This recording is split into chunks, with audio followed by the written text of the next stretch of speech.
Buenos días. Esta es la clase 24 del curso teórico práctico para auxiliares de laboratorio. Este curso es organizado por el Centro Universitario de Estudios Medioambientales de la Facultad de Ciencias Médicas de la Universidad Nacional de Rosario. En la clase de hoy veremos mediciones basadas en propiedades eléctricas. Para nombrarlas tenemos el pH, la conductividad, ORP y la medición de fluoruro. A continuación desarrollaremos cada una de ellas. ORP significa potencial de óxido-reducción y es un sinónimo de lo que llamamos habitualmente como reacciones redox. Una reacción redox o reacción de óxido-reducción es aquella en la cual se intercambian electrones, modificando así el estado de oxidación de los compuestos en solución. Se entiende como oxidación a la reacción química en donde un compuesto pierde electrones y a la reducción cuando un compuesto los gana. El potencial redox es entonces la medida de la actividad de estos electrones que se van intercambiando. Para que las reacciones de óxido-reducción se lleven a cabo, deben existir compuestos que sean capaces de ceder electrones y que existan otros que los acepten, es decir, agentes reductores y otros que sean oxidantes. El agente oxidante será el que capte los electrones, modificando y reduciendo su estado de oxidación, y el agente reductor es aquel que va a suministrar estos electrones al medio, ¿bien? Para que el antedicho lo acepte. De este modo, el agente reductor va a aumentar su estado de oxidación, es decir, ahora ha sido oxidado. Como podemos ver en esta última descripción, se entremezcla mucho lo que es oxidación y reducción. Esto denota el carácter dinámico de las reacciones redox. En ellas los elementos interaccionan permanentemente intercambiando electrones basándose en el principio de la electroneutralidad. La determinación de ORP es una potenciometría, es decir que, para realizarla, necesitamos un electrodo, que es el que se ve en la imagen. Este electrodo está conectado a una computadora que dispone de su software controlador. Este software nos permite no solo comandar el electrodo durante la medición, sino también que va registrando los datos medidos para su posterior análisis. Para el cuidado del electrodo, al igual que ocurría con el electrodo de pH, este debe estar sumergido en su solución de mantenimiento mientras el mismo no se utilice. Este instrumento mide el valor de ORP en milivoltios. Además necesitaremos un aireador, que es un burbujeador, que se utiliza para fijar la cantidad de oxígeno en un valor constante y además agitar la solución. También un termómetro para medir la temperatura, agua destilada, por supuesto que las muestras a medir, y 3 reactivos que son nuestra solución Sobel, Light y la solución estándar, que las utilizamos como control de calidad. Comenzamos la determinación encendiendo el electrodo. Esto se realiza previamente encendiendo la computadora que tiene su software controlador. El software nos permite elegir la cantidad de tiempo que queremos medir una muestra, que por lo general son 60 segundos, lo fijamos en este valor. También nos permite elegir el nombre de la determinación y el puerto USB al cual debe estar conectado el electrodo. Tenemos que chequear estos parámetros antes de iniciar la determinación y ajustarlos de ser necesario. Luego, retiramos el electrodo de la solución de conservación y lo enjuagamos con agua destilada. Este último paso lo tenemos que repetir entre las distintas soluciones sumergidas. Igual que como hacíamos con conductividad o con pH, cada vez que nosotros cambiamos la muestra que vamos a medir o la solución que vamos a medir, debemos enjuagar correctamente el instrumento de medición, ya que si no, varias partículas podrían acumularse sobre el electrodo y esto produciría errores. También vamos a registrar la temperatura ambiente para luego analizar si la temperatura influye sobre el ORP. Luego medimos la solución estándar, que tiene un ORP de 225 milivoltios, la solución Sobel, que tiene un ORP de 228 milivoltios, y la solución Light, que tiene 469 milivoltios. Todo esto, por supuesto, por duplicado para luego llevar un control de calidad. Luego colocamos un aireador porque vamos a proceder a medir las muestras. El aireador lo colocamos para establecer una misma concentración de oxígeno entre las diferentes muestras y durante todo el tiempo que dura la medición. Esto lo realizamos porque nosotros conservamos la muestra en frascos herméticos, ¿bien? En donde no existe intercambio de oxígeno con el aire, o si lo existe es mínimo. Entonces, una vez que nosotros destapamos la muestra para proceder a medirla, el aire comienza a interactuar con el agua que está dentro del tubo. Entonces, hay intercambio de oxígeno, tanto sea que el agua se oxigene o pierda oxígeno, y esto genera cambios en el ORP. Bien, entonces para establecer y unificar las concentraciones de oxígeno entre distintas muestras y durante todo el tiempo que dure la medición, colocamos un aireador que nos permite disminuir este error. Luego medimos la muestra, simplemente sumergimos la misma dentro del electrodo, indicamos al software que comience a medir y durante 60 segundos este estará promediando los valores de ORP medidos. Luego enjuagamos el electrodo y lo colocamos en la solución de conservación. Finalmente salvamos todos los datos en la computadora, apagamos todo y cargamos los datos en el software Atlantis. Como dice aquí, la medición se realiza durante 60 segundos y siempre por duplicado. La técnica de ORP es una técnica que se realiza hace relativamente poco tiempo en nuestro laboratorio, por lo cual todavía hay ciertos factores que ajustar ya que la estamos poniendo a punto. Hasta el día de la fecha no tenemos evidencia de que el ORP modifique en gran medida la calidad de un agua de consumo. Más allá de lo que vimos sobre las piletas, no tenemos información extra sobre las aguas de consumo humano. Pero, sin embargo, como siempre, nos interesa analizarlo de todas maneras, ya que puede contribuir notoriamente en lo que es el análisis multivariado que realizamos en nuestro laboratorio. Un ejemplo de ello es un proyecto de investigación que realizamos que se titula Identificación de la toxicidad del agua de bebida por el arsénico en función de su pH y su potencial de reducción. Bien, es decir que nosotros intentaríamos conocer cuál es la toxicidad del agua por arsénico con las variables pH y ORP. El arsénico, como sabemos, es un compuesto nocivo para la salud humana que puede inclusive generar cáncer, por ejemplo cáncer de piel, de pulmón o de vejiga. Bien, el consumo crónico de arsénico en el agua es un problema que, desarrolla una patología endémica en nuestro país que se titula o se conoce como ACRE, que es el hidroarsenicismo crónico regional endémico. La toxicidad del arsénico depende fundamentalmente de su estado de oxidación, es decir, que no es lo mismo en una muestra tener arsénico 3 o arsénico 5, ¿bien? Como vemos en la diapositiva, la arsina, que es el gas del arsénico, es lo más tóxico, el arsénico 3 es menos tóxico que el anterior y el arsénico 5 menos tóxico aún.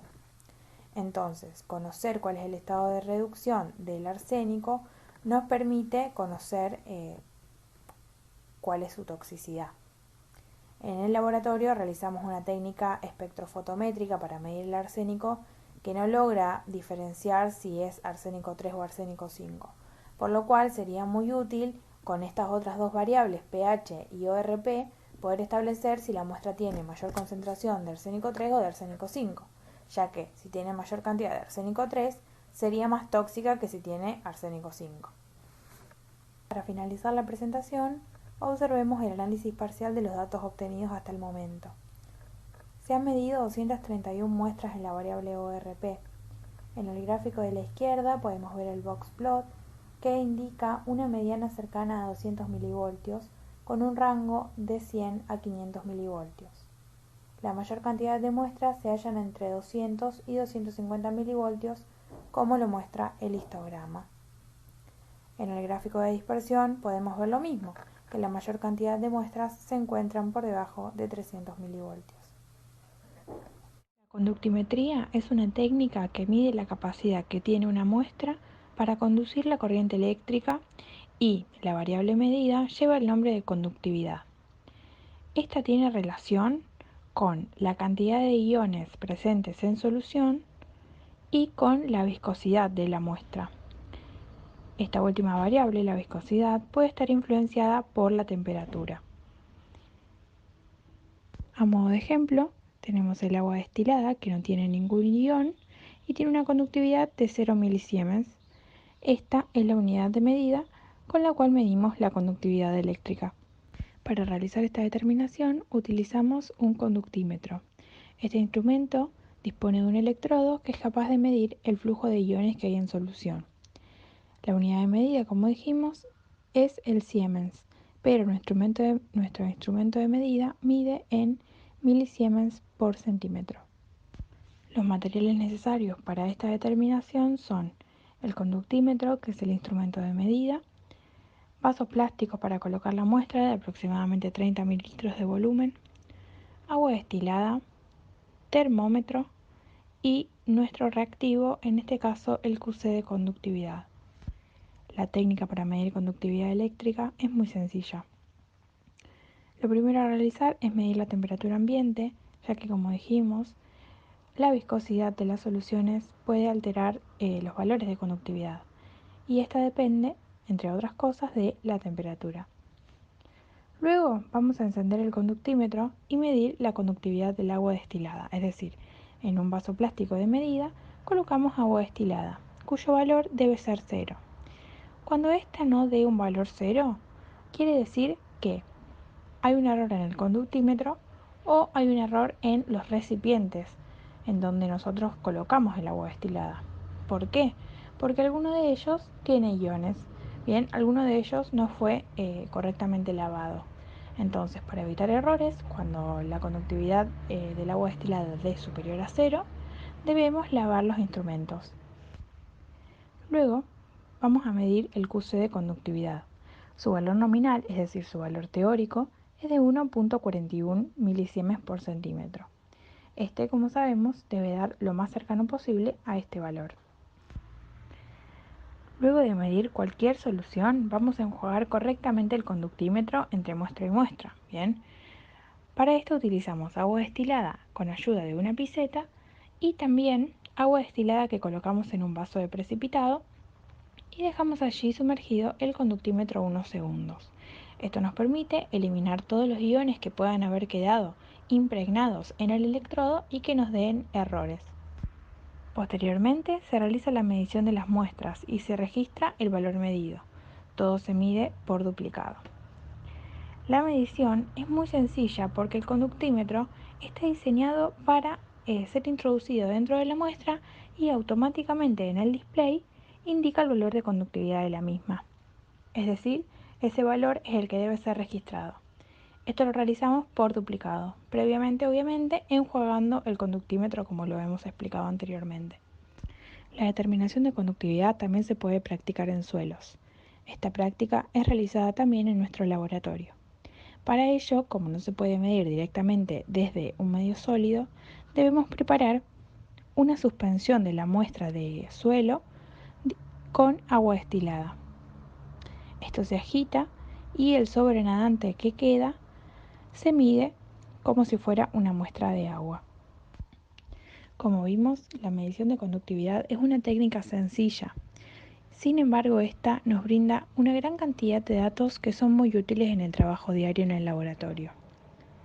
Hay que destacar que no existen implicancias directas entre aguas de gran conductividad y efectos nocivos para la salud, ¿bien? Es decir, un agua que tenga una conductividad, por ejemplo, de 3 milisiemens por centímetro, no necesariamente es un agua no apta para consumo.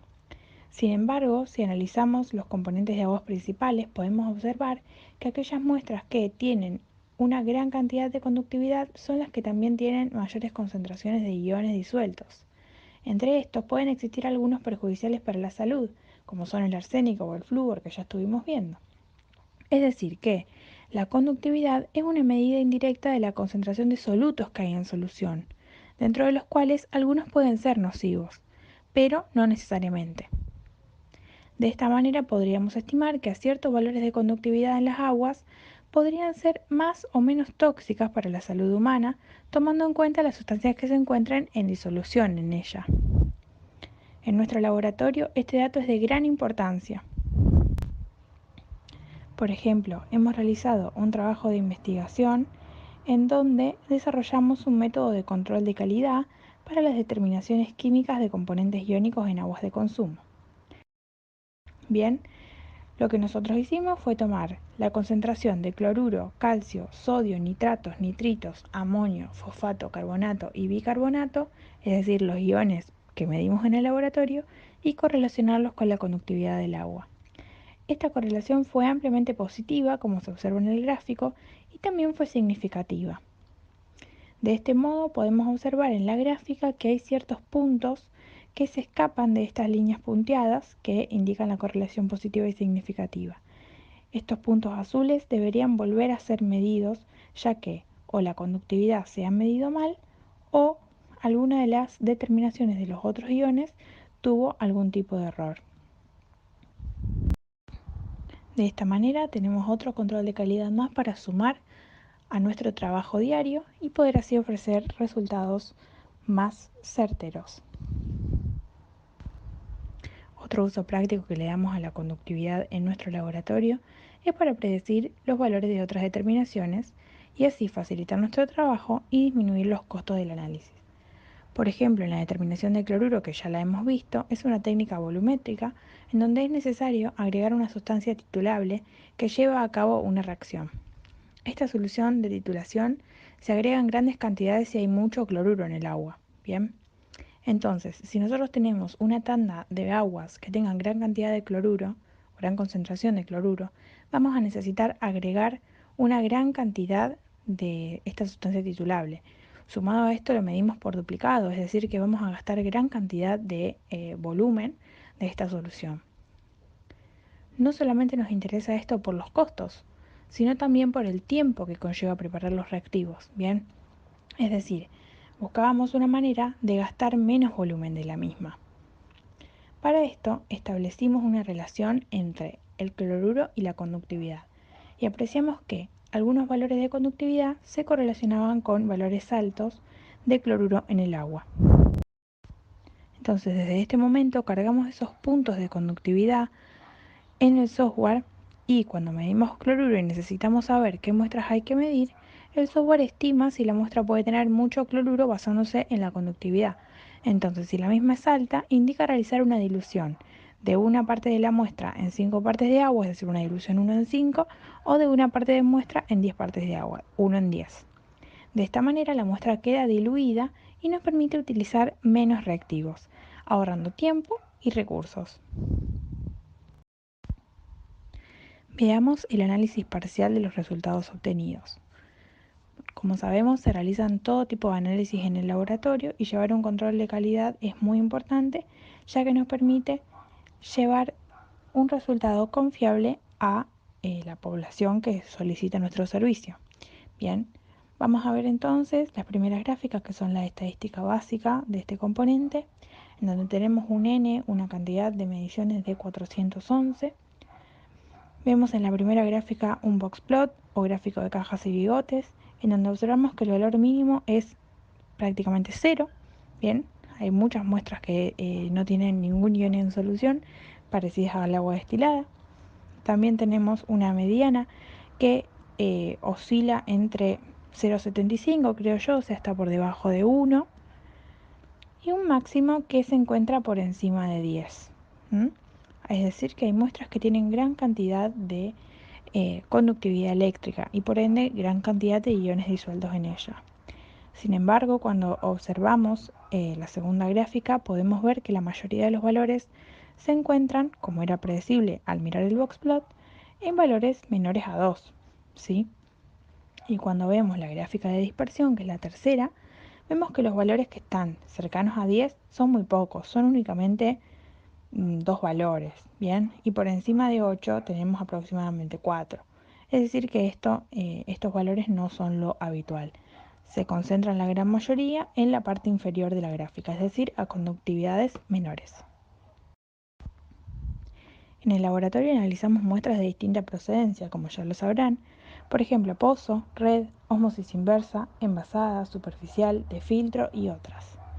Podemos ver en este gráfico de cajas y bigotes la distribución de las muestras según la conductividad y según su procedencia. Bien, como vemos, las aguas de pozo tienen una mayor amplitud en el gráfico boxplot, bien, sobre todo cuando hablamos del mínimo y el máximo. claramente podemos apreciar que las muestras que tenían una conductividad cercana a 10 son de pozo seguramente. Además, tienen una mediana cercana a 2. Bien, cuando vemos, por ejemplo, el agua de red tiene una mediana cercana a 1 o inferior a 1 inclusive. Y las aguas de ósmosis inversa son prácticamente aguas destiladas. Observen la pequeña amplitud que tienen en su rango de máximo y mínimo y la mediana que está por debajo de 1 seguramente. Bien.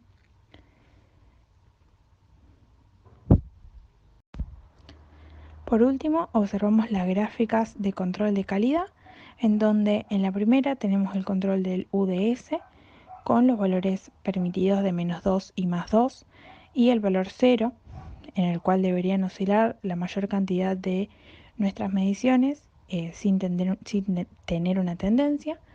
Vemos que hay algunos valores que se escapan, 2 puntualmente, que se escapan de las unidades de desvío estándar, pero el resto parecería estar dentro de los valores esperados.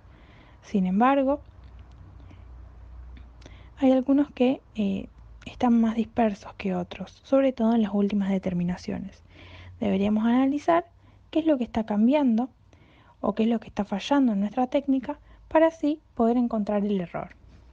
Por último vemos el coeficiente de variación, que como observamos es siempre menor al 10%, con un máximo del 3% de su valor.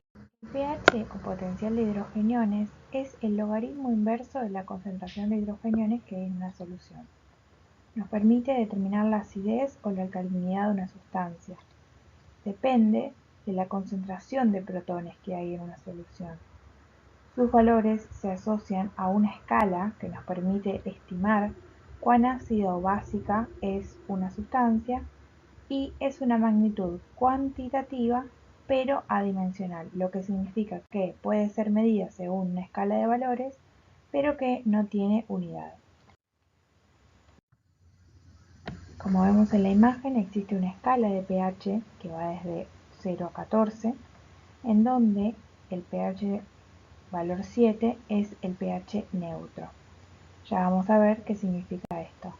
Cuando nos acercamos hacia el lado rojo, tenemos un pH ácido, es decir, por debajo de 7. ¿Bien?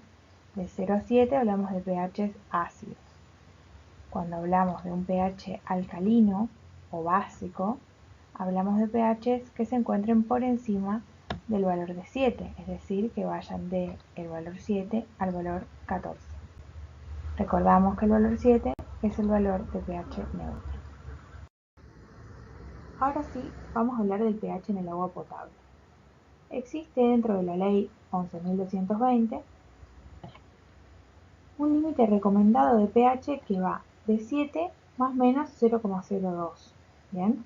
Pero un límite obligatorio que establece una variable que es pHs, que lo vamos a ver más adelante, y los valores son más o menos 0,05. Es decir, que como vemos, tenemos muy estrecho, un rango muy estrecho de pH recomendado, ¿bien? Sin embargo, nuestro organismo tiene la capacidad de soportar y regular grandes variaciones de pH, como vimos hasta recién, por lo cual no se conocen efectos nocivos para la salud de consumir agua ácida o alcalina dentro de los rangos en los cuales nos manejamos. O sea, obviamente, si tomamos un agua con un pH 2 sería nocivo para la salud, pero no existen en el medio pHs tan extremos. Siempre nos manejamos dentro de un rango de valores que va aproximadamente de 5 a 8 de pH. Bien, ya lo vamos a ver más adelante, pero no tendría efectos nocivos para la salud. Para la medición de pH utilizamos una técnica potenciométrica, que si recordamos son aquellas que necesitan un electrodo, que en este caso mida la concentración de hidrogeniones en una solución. Este instrumento se conoce como pHímetro, que es el primer instrumento a necesitar. En nuestro caso utilizamos un pHímetro llamado NIN, que fue fabricado por el Departamento de Investigación de nuestro laboratorio. También vamos a necesitar piseta con agua destilada, cloruro de potasio 3 molar, que sirve para la conservación del electrodo, patrones de pH 6, 7 y 8 para la calibración del instrumento, solución de control de calidad QC pH 7, agua destilada y recipientes para cargar las muestras. Vemos en esta imagen el pHímetro, en donde vamos a señalar sus partes principales. Tenemos aquí el electrodo, bien, que se ve en color azul, que como vimos tiene que estar resguardado mientras no se use en una solución de cloruro de potasio. Tenemos también en la parte frontal del equipo un interruptor para el encendido y el apagado y una botonera que nos permitirá comandar el display o la pantalla, que nos va a ir indicando las acciones a realizar. Como vemos en esta ampliación, en el menú principal tenemos las opciones de calibración, medición y configuración, y vamos navegando con la botonera y podemos seleccionar las diferentes opciones que nos permiten. Dentro de lo que es el análisis parcial de los datos obtenidos, tenemos la estadística básica. Hasta el momento contamos con una medición de 409 muestras para la determinación de pH y vamos a analizar un poco los resultados.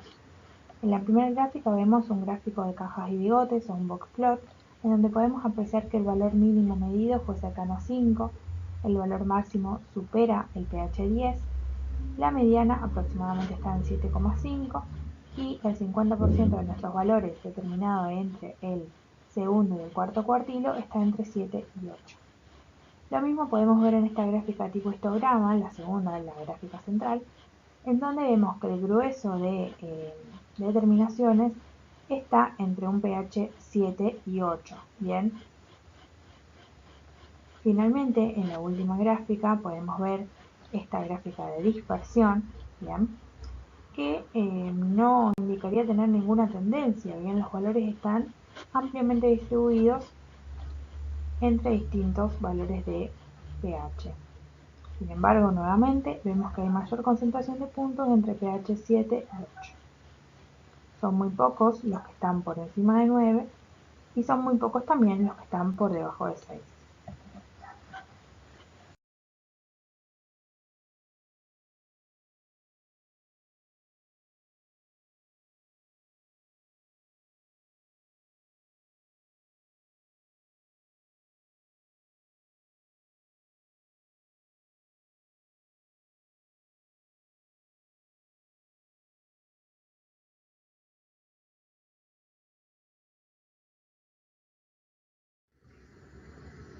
Pasando al control de calidad, como observamos en la imagen de la derecha de la pantalla, vemos la gráfica del UDS. Tenemos el valor 0 y en líneas rojas el valor de menos 2 y más 2, que son los valores dentro de los cuales aceptamos un UDS. Bien.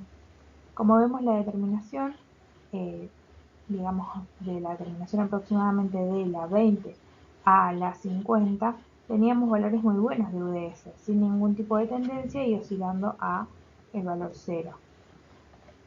Los valores por debajo de la medición 20 podrían tomarse como puntos donde la técnica estaba siendo puesta a punto. Pero después de la medición aproximadamente 50, tuvimos un cambio con una tendencia a aumentar los UDS. Esto nos está alertando sobre errores en la determinación, ¿bien? Y por supuesto después vemos estos valores que superan al 2, que no son aceptados por supuesto por nuestros controles de calidad. Bueno, esto es porque al detectar este error que estábamos teniendo en la medición, decidimos cambiar uno de los pasos, que es la calibración del instrumento, porque antes lo hacíamos con pHs 4, 7 y 10, pero estos valores estaban muy alejados de lo que nosotros medíamos habitualmente, que son valores cercanos a 7, por lo cual tomamos la decisión de cambiar estos patrones a pHs de 6, 7 y 8, que nos permiten mayor exactitud en la técnica. Ya veremos más adelante si esta tendencia se corrige y el error disminuye. Luego vemos el coeficiente de variación, en donde no hay ningún valor que esté por encima de 10. A modo de cierre, queríamos mostrarles este trabajo de investigación titulado Identificación de la toxicidad del agua de bebida por el arsénico en función de su pH y potencial de reducción. Vimos que el pH en sí no tenía efectos nocivos para la salud.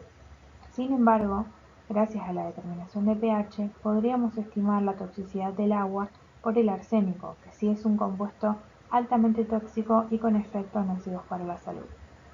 por lo cual nos apoyamos en el análisis multivariado para poder sacar mejores conclusiones y decidir cuál agua es apta o no para consumo humano. Muchas gracias. Para empezar, podemos decir que el flúor en su forma elemental es un compuesto gaseoso de color amarillo pálido, pero que debido a su elevada electronegatividad lo encontramos reducido en la naturaleza como fluoruro y va a formar parte de rocas y sales constituyendo el 0,03% de la corteza terrestre.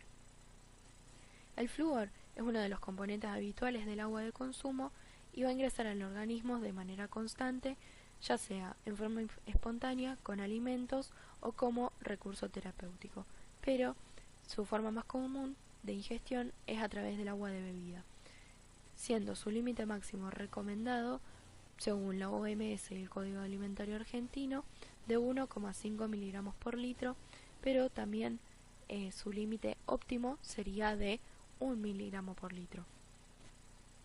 También otras fuentes de ingreso de flúor que tenemos son los alimentos frescos o sin preparación, que contienen 0,01 a 1 parte por millón, mariscos como el salmón, sardina o camarón, que contienen concentraciones más elevadas de flúor de entre 6 y 27 partes por millón.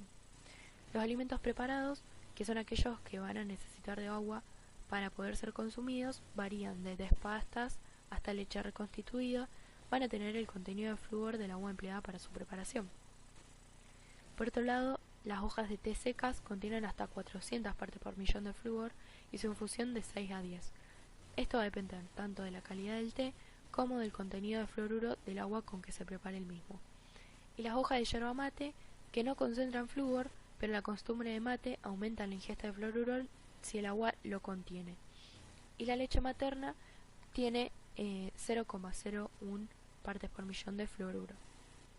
También podemos aclarar que la proporción de flúor en el aire es insignificante, aunque existen poblaciones de riesgo que se encuentran expuestas a ambientes con alta concentración de fluoruro, como por ejemplo trabajadores de industrias metalúrgicas, de aluminio, del vidrio o industrias farmacéuticas.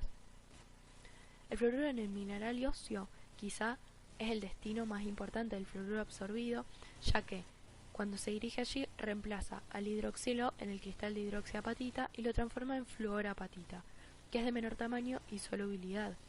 La vida media del fluoruro en el hueso es de 8 a 9 años y el principal efecto que va a causar sobre la arquitectura ósea va a ser que el hueso formado en presencia de fluoruro está poco mineralizado y posee una mala organización histológica, con alto contenido de osteoide. El hueso formado es menos deformable y más frágil. Va a sintetizar un colágeno que no es normal, va a haber un aumento del número de osteoblastos, aumento de la actividad de osteoclastos y el hueso va a ser de menor porosidad. La deposición de fluoruro en el mineral óseo va a depender de la edad, de la cantidad de flúor de la dieta y del periodo durante el cual se realizó la ingesta. Se han observado que mujeres de poblaciones que se hallaron expuestas a aguas de bebida con concentraciones relativamente altas de fluoruro presentan menor frecuencia de fracturas vertebrales que mujeres de poblaciones donde el contenido de fluoruro de agua es bajo. En poblaciones donde el agua de bebida contiene 1 parte por millón de fluoruro, la frecuencia de fracturas femorales fue significativamente menor que en poblaciones con agua sin fluoruro. Aunque estos efectos no pueden ser directamente atribuidos al fluoruro. En dosis más elevadas, el fluoruro altera el funcionamiento de la cadena respiratoria, aumenta la producción de especies reactivas del oxígeno y la inflamación a nivel óseo. Lo expuesto explica el efecto deleterio que tiene el fluoruro sobre el tejido óseo. Todo esto que nombramos indica la existencia de una acción del fluoruro sobre el tejido óseo, destacándose su actividad neoformadora, aunque con la formación de un hueso que no tiene características que sean habituales. En todos estos trabajos se observa que la presentación de mejorías o de una nueva formación de hueso requiere al menos un año de tratamiento. Por otro lado, podemos nombrar el fluoruro como prevención en la carie dental, donde se ha demostrado que el mismo, utilizado en forma tópica sobre el esmalte dental, tiene un efecto beneficioso en la prevención de caries dentales. Según publicó la OMS en uno de sus informes, el agua potable con 1 miligramo por litro de flúor posee una notable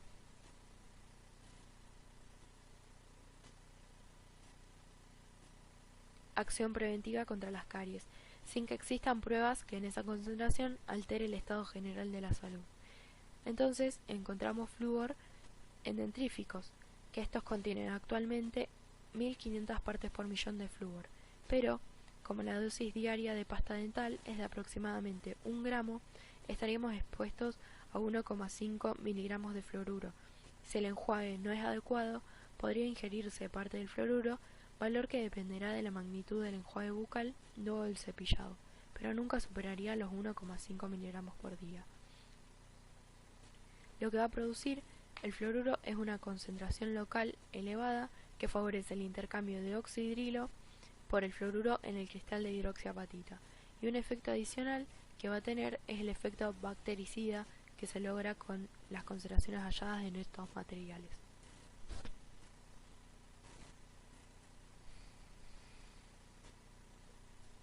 Por otro lado, la mayor parte de las investigaciones realizadas sobre enfermedades bucales han demostrado que las caries dentales forman parte de las patologías con mayor prevalencia en la población.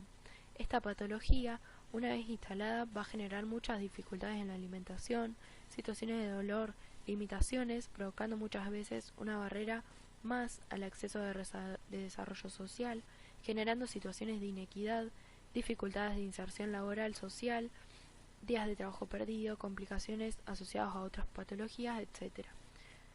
En Argentina, en el año 1975, el 7 de noviembre, se publicó en el Boletín Oficial la Ley Nacional 21.172, que garantiza la fluoración de aguas de consumo con el objetivo de proteger la caries dental, y ha sido una práctica habitual durante estos años. Se prevé en la misma la provisión de sales fluoradas por parte del Estado Nacional para que las provincias que cuentan con plantas potabilizadoras para tal fin puedan poner en marcha esta política pública de prevención. Esta práctica, a partir del año 2007, comenzó a ser dejada de lado, ya que al parecer no tendría ningún efecto beneficioso y la relación costo-beneficio no era de lo más óptimo. El conocimiento actual permite afirmar que sería una práctica inapropiada que además expondría a la población a una dosis de fluoruro inadecuada. También podemos nombrar efectos tóxicos del flúor que se producen con un consumo crónico del mismo y en concentraciones que sean elevadas, no las recomendables. La fluorosis, que es un cuadro clínico que puede presentar signos leves como el moteado de dientes hasta alteraciones graves del aparato locomotor y endocrino. Distintos trabajos de investigación describieron cuadros de hiperparatiroidismo en seres humanos que residen en zonas de fluorosis. También produce alteraciones renales que han sido muy estudiadas consecuencia del empleo de un anestésico, que es el metoxiflorano, que se metaboliza dando fluoruro, y a este se lo identifica como el responsable final de alteraciones en la función renal. También se demostró que el fluoruro ingerido en concentraciones compatibles con las halladas en personas que residen en áreas con agua de consumo, con alto contenido del mismo, o que reciben sales con flúor por el tratamiento de osteoporosis, producen una disminución de la secreción de insulina. Bien, los métodos de determinación de fluoruro en aguas de consumo pueden ser por técnicas espectroscópicas, donde el fluoruro reacciona dando compuestos coloreados, y por potenciometría. La potenciometría a su vez presenta dos modalidades: la potenciometría directa, que se aplica cuando el fluoruro se halla soluble y no existen sustancias que interfieran con él mismo, y otra que se utiliza cuando el fluoruro no está soluble o libre, y donde debe aislarse de la muestra con una técnica que se denomina microdestilación isotérmica, y luego se aplica la potenciometría directa. Nosotros en el laboratorio lo que utilizamos es la medición de fluoruro por potenciometría directa, es decir, lo medimos en muestras de agua donde no hay sustancias que interfieran con el mismo. Esta técnica se basa en la relación lineal que existe entre los milivoltios desarrollados por los electrodos y el logaritmo de la concentración de fluoruro de la muestra. Se utiliza un electrodo de ion específico para fluoruro y un electrodo de referencia, ambos conectados a un conversor analógico digital. El electrodo de ion específico para flúor se conecta con el electrodo de referencia mediante un soporte construido en acrílico. Como podemos ver en esta imagen ilustrativa, este es el soporte acrílico, este es el electrodo de flúor y este es el electrodo de referencia. Este soporte presenta un orificio donde se coloca el electrodo de referencia, una superficie plana donde se coloca la muestra y el electrodo de flúor. Y el electrodo de referencia y el de flúor, ambos van a estar conectados, como podemos ver acá, por un puente salino. Es un contacto electrolítico que se halla dentro de este tubo de polietileno en la parte inferior del soporte acrílico. Para la construcción del puente salino, colocamos un recipiente con agua en un calentador. El agua debe tapar la parte de la resistencia que se calienta. Colocamos en el recipiente con agua un frasco con agar, como este que vemos en la imagen, al 2%, saturado en cloruro de potasio. Una vez que este se funde por el agua caliente, con una jeringa y aguja de punta roma se succiona el agar y por el compartimento del electrodo de referencia se llena el catéter de polietileno del soporte de acrílico. El agar debe salir por el otro extremo y no deben quedar burbujas dentro del tubo.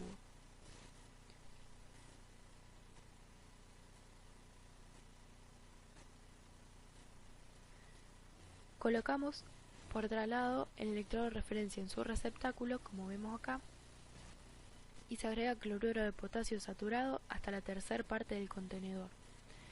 Para comenzar, debemos contar con un kit de medición de tapa roja que se encuentra en la heladera. Este va a tener nuestras soluciones testigo o patrón y la solución QC. Y por otro lado debemos tener las muestras de agua que querramos medir. La solución patrón o testigo, la solución QC y las muestras de agua a medir se colocan en el espacio plano del soporte acrílico con una micropipeta, y este volumen que se coloca acá debe ser siempre superior a los 20 microlitros. Luego, el electrodo de flúor se baja y está en contacto con esta misma muestra. Preparación de curva, QC y muestras. Todas las soluciones testigo, QC y muestras se van a medir por duplicado, ya que van a estar sujetas a controles de calidad con tubos debidamente rotulados. Como vemos acá en la imagen, todas se miden en 2 tubos, es decir, por duplicado. A los tubos se le coloca 10 microlitros de buffer más 100 microlitros de cada solución testigo o patrón, solución QC o de las muestras de agua. Las soluciones testigo o patrón que utilizamos en agua de consumo son de 19 partes por millón, 8 partes por millón, 1.9 partes por millón, 0.8 y 0.19 partes por millón. Es importante, por otra parte, comprobar que el conversor esté conectado a la PC por un cable de serie y los electrodos al conversor. Y todo esto que esté enchufado a una red 220. Es decir, como podemos ver en esta imagen, los electrodos deben estar conectados a este conversor y el conversor a la PC, que es la que nos va a arrojar los datos que necesitamos.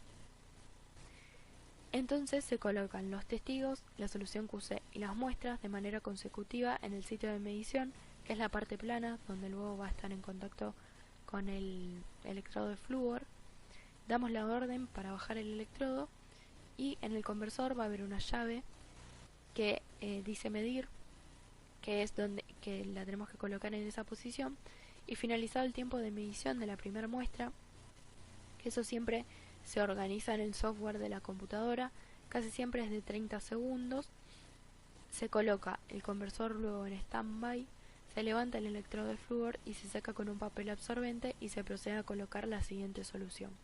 Este procedimiento lo realizamos de manera sucesiva hasta finalizar con todas las muestras. Cuando se finaliza la medición, se coloca el electrodo de referencia en su recipiente y se limpia el electrodo de flúor con papel absorbente embebido en agua destilada, se lo seca bien y se coloca luego el protector. Para sacarle el soporte, el puente salino que conectaba ambos electrodos, se saca el soporte de acrílico de su sitio y se utiliza el kit de puente salino que contiene una jeringa con un tapón. Y luego se vuelve a colocar el soporte de acrílico en su lugar y se tapa con su funda. Las siguientes imágenes muestran los controles de calidad a lo largo del tiempo en nuestro laboratorio. La primera figura muestra los valores de unidades de desvío estándar que, como se observa, caen en su mayoría en el rango, en el intervalo de 2 y -2, aunque existe una leve tendencia a que estos valores sean cercanos a 0 o menores que él, lo que indica la presencia de algún error sistemático.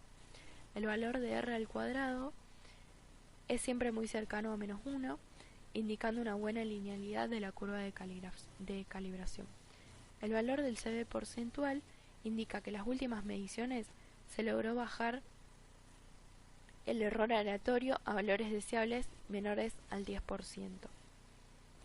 El porcentaje de recuperación deseable, este que vemos acá, es entre 90 y 110. Se observa que algunas mediciones que no se alcanzó este estándar, como las que podemos ver acá, las cuales fueron desestimadas y la determinación de estas se volvió a repetir. La siguiente figura muestra las concentraciones de las muestras medidas en el QUEM. En la primera gráfica se muestran las mediciones en un diagrama de cajas y bigotes.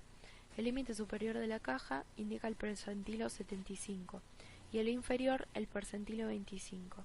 La línea negra del interior de la caja indica la mediana. Entonces se puede aproximar que el 75% de las muestras medidas tiene menos de 1,2 partes por millón.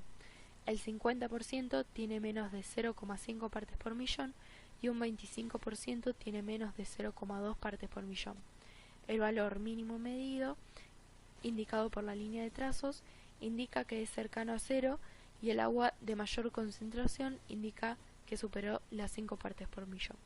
Las líneas verdes y rojas indican el límite recomendado, es decir, la verde el límite recomendado, que es de una parte por millón, y la roja indica el límite máximo obligatorio, que es de 1,5 partes por millón. La segunda gráfica nos muestra los mismos datos en forma de histograma. Como podemos observar, casi 200 muestras tienen concentraciones menores a 0,5 partes por millón y pocas muestras superaron las 4 partes por millón. Y la última gráfica nos muestra los mismos datos pero en forma individual. Los valores se concentran cercanos a 0 y la distribución de datos a lo largo del tiempo es uniforme. Luego tenemos las mediciones realizadas en el QUEM, donde se han medido aproximadamente 400 muestras de agua de diversos orígenes que, discriminando por tipo, se muestran en esta siguiente tabla. Por ejemplo, las de pozo son 147, de red 208, ósmosis inversa 14 muestras, envasadas 16 muestras, superficial 5 muestras, de filtro 13 muestras y otras 8 muestras. Se muestra en una presentación boxplot de cajas y bigotes las concentraciones de fluoruro en partes por millón halladas en cada fuente. Como se puede observar, no hay grandes diferencias entre las aguas de red y las aguas de pozo. Sin embargo, como era de esperar, las aguas provenientes de ósmosis inversa están muy bajo del límite de 1,5 partes por millón. Las envasadas, si bien tienen una mediana menor a las de pozo y red, en algunos casos alcanzan el límite recomendado.